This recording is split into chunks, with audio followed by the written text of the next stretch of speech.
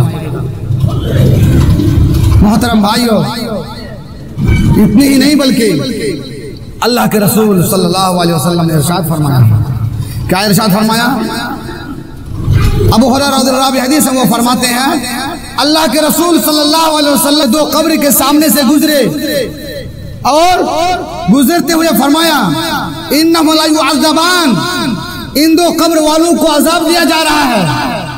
वमा युअज़्ज़बान फी कबीरिन, और किसी दो बड़े गुनाहों की वजह से अजाब नहीं दिए जा रहे हैं दोनों को, बल्कि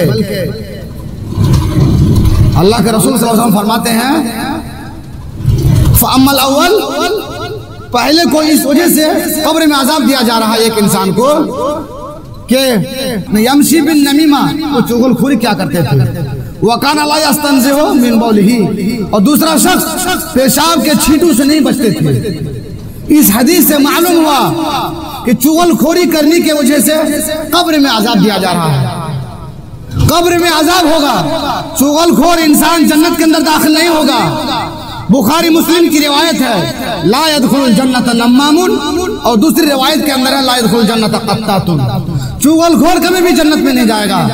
चुगलखोरी भी हम इसी ज़बानी के जरिए से करते हैं। मोहतरम भाइयों, इस ज़बान को कंट्रोल करना होगा, ज़बान को सही इस्तेमाल में लाना होगा। यह ज़बान अगर खैर के साथ खुलती है तो एक नाबीना इंसान बीना वाला हो जाता है। यह ज़बान अगर शर के साथ खुलती है तो एक बदकार औरत को मुंह देखने पर इंसान कादिर हो जाता है, मजबूर हो जाता है। इमाम बुखारी रहमतुल्लाह अलैह नाबीना थे।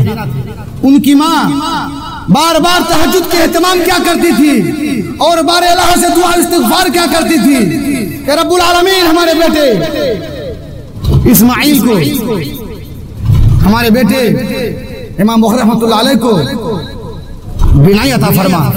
ख्वाब में फिर देखती है सुबह होते हुए कि बिनाई अल्लाह ने अता फरमा दिया। इससे मालूम हो ज़बान अगर खैर के साथ खुलती है तो नाबीना इंसान बिना हो जाता है, और ज़बान शर के साथ अगर खुलती है तो बदकार औरतों का मुंह देखने पर इंसान मजबूर हो जाता है। जुरैज का वाकया को आप उठा लीजिए, जो वो लंबी चौड़ी बुखारी की रिवायत है। मोहतरम भाई, बद्दुआ कर देती है उनकी माँ 3 दिन आपको वापस जाने पर। फिर आबिद जाहिद जुरैज एक बदकार औरत का मुंह देखने पर मजबूर हो जाते हैं। ये लंबी चौड़ी बुखारी की रिवायत है मोहतरम भाई। और इसी ज़बान के जरिए से हम तानो तस्लीमी क्या करते हैं और लोगों पर कीचड़ भी उछालते हैं, लानत भी भेजते हैं। जब कोई इंसान लानत भेजता है, इदा लाना शय्यन सईदती समाओ इला समाओ, जब इंसान किसी दूसरे के ऊपर लानत भेजता हो तो वो लानत का कलिमा आसमान तक पहुंचती है, और आसमान तक पहुंचने के बाद वो ताबे तो इला अर्ज़, फिर दुनिया में वापस भी आ जाती है। वो लानत दुनिया में वापस जमीन में वापस आ जाती है। फिर जमीन में आसमान का भी दरवाजा फतुगलक अबवाबुहा दुनहा, आसमान का दरवाजा भी जाते वक्त बंद, वापस आने के बाद जमीन का दरवाजा भी बंद। फिर ताखुज़ु यमीनन व शिमालन, फिर वो दाएं बाएं देखती है। फैज़ा लम तजिद मसागन, जब वो कोई रास्ता नहीं पाता, रजअत इलल्लज़ी लुइना, तो जिसकी तरफ लानत भेजा गया हो उनकी तरफ लौटती है। फ़इन काना ज़ालिका लिअहलन, अगर वाक़अतन वो लानत का अहल हो तो उन्हें पैवस्त हो जाता है, और अगर अहल ना हो व इल्ला रजअत इला क़ाइलिहा, वो लानत का कलिमा खुद लानत भेजने वाले की तरफ पलट के आ जाता है। इससे मालूम हुआ लानत का कलिमा इंसान इसी ज़बान के जरिए से, लान तान का कलिमा इसी ज़बान के जरिए से इंसान करता है। अगर वो इंसान अहल हो तो वापस चला जाता हो, लेकिन अगर उसका अहल नहीं है तो मोहतरम भाइयों लानत भेजने वाले की तरफ पलट के आ जाता है। और अल्लाह के रसूल सल्लल्लाहु अलैहि वसल्लम के सामने मुआज़ बिन जबल रज़ियल्लाहु ताला अन्हु ने मुख्तलिफ तरह के सवाल किए और फरमाया आखिर में, या नबी अल्लाह व इन्ना लमुआख़ज़ून बिमा नतकल्लमु बिही, आय अल्लाह के नबी जरा बताइए इसी ज़बान के जरिए जो कुछ हम बोलते हैं क्या इनकी भी पकड़ होगी? क्या अल्लाह रब्बुल आलमीन इसका मुआख़ज़ा करेगा, पूछगछ करेगा, बाज़पुरस होगी इस ज़बान से? क्या हम पकड़े जाएंगे इस ज़बान के जरिए? तो अल्लाह के रसूल सल्लल्लाहु अलैहि वसल्लम ने इरशाद फरमाया, सकिलत का उम्मुका, तुम्हारी माँ तुम्हें गुम पाए, वहल यकुब्बु नास फिन्नार अला वजूहिहिम इल्ला हसाइदु अलसिनतिहिम, अक्सर इंसान इसी ज़बान के जरिए गलत बयानी, गीबत करने, चुगलखोरी करने, झूठ बोलने, तोहमत और इस्मत दराजी करने और दिलों को छेद करने की वजह से अक्सर लोग जहन्नम की गहरे तले में चले जाएंगे। इल्ला हसाइदु अलसिनतिहिम। तो मोहतरम भाइयों, ये ज़बान यकीन जानिए तो वो खतरनाक चीजें हैं, ये सूर्य अमल में से शामिल हैं। तभी तो अल्लाह के रसूल सल्लल्लाहु अलैहि वसल्लम ने फरमाया, इस ज़बान को अगर तुम कंट्रोल करोगे, ज़बान को सही इस्तेमाल में लाओगे, तो मैं तुम्हें जन्नत का सर्टिफिकेट देने के लिए तैयार हूँ। जन्नत का जामिन हूँ मैं, जन्नत में दाखिला का मैं जामिन बनता हूँ। मैं यज़मनु ली मा बैन लिहिही व मा बैन रिजलिही अज़मनु लहुल जन्नह। जो शख्स शर्मगाह को गलत जगहों में इस्तेमाल ना करने का जमानत देता हो, जो शख्स ज़बान को सही इस्तेमाल करने की जमानत देता हो, गलत इस्तेमाल ना करने का अहद करता हो, तो मैं उसका जामिन बनता हूं कि मैं जन्नत के अंदर दाखिल कराऊंगा उसे, अल्लाह से सिफारिश करके। मोहतरम भाइयों, आप नमाज पढ़ेंगे, ज़बान को सही इस्तेमाल में नहीं लाएंगे, आप जहन्नम में जाएंगे। रोजा रखेंगे, ज़बान को सही इस्तेमाल में नहीं लाएंगे, जहन्नम में जाएंगे। सदका व खैरात क्या करेंगे, ज़बान को सही इस्तेमाल में नहीं लाएंगे तो जहन्नम में जाएंगे। आप मुस्लिम शरीफ की एक रिवायत को आप उठाइए, हज़रत अबू हुरैरा रज़ियल्लाहु अन्हु हदीस हैं, वो फरमाते हैं अल्लाह के रसूल सल्लल्लाहु अलैहि वसल्लम के सामने एक खातून का तज़किरा किया गया, जो खातून कसरत से नफिल नमाज पढ़ती हैं, कसरत से तहज्जुद का एहतमाम करती हैं, कसरत से रोजे रखती हैं, कसरत से सदका व खैरात भी क्या करती हैं, बहुत ज्यादा नमाजें, बहुत ज्यादा रोजे और बहुत ज्यादा नफिल का एहतमाम करती है, लेकिन साथ ही साथ पड़ोसियों को तकलीफ भी देती है ज़बान के जरिए से। तो अल्लाह के रसूल सल्लल्लाहु अलैहि वसल्लम ने फरमाया ला खैरा फीहा हिया मिन अहलिन नार, उसमें कोई भलाई नहीं है। नमाज पढ़ने के बावजूद भी अल्लाह के रसूल फरमाते हैं कोई भलाई नहीं है, रोजे रखने के बावजूद फरमाते हैं कोई भलाई नहीं है, सदका व खैरात करने के बावजूद फरमाते हैं उसमें कोई भलाई नहीं है, हिया मिन अहलिन नार, वो जहन्नमी औरत है। और एक और खातून के सिलसिले में बयान किया गया अल्लाह के रसूल सल्लल्लाहु अलैहि वसल्लम के सामने, जो बहुत ही कम नमाज पढ़ती है, बहुत ही कम रोजे रखती है और पनीर से सदका खैरात करती है, लेकिन ज़बान को सही इस्तेमाल में लाती, कभी भी किसी औरत को या किसी भी इंसान को ज़बान से तकलीफ नहीं पहुंचाती है। तो अल्लाह के रसूल सल्लल्लाहु अलैहि वसल्लम फरमाया या मिन अहलिल जन्नह, वो जन्नती खातून है। तो मोहतरम भाइयों, अल्लाह रब्बुल आलमीन से दुआ है कि बारे इलाहा हम सभी सामईन को ज़बान पर कंट्रोल करने की तौफीक अता फरमा।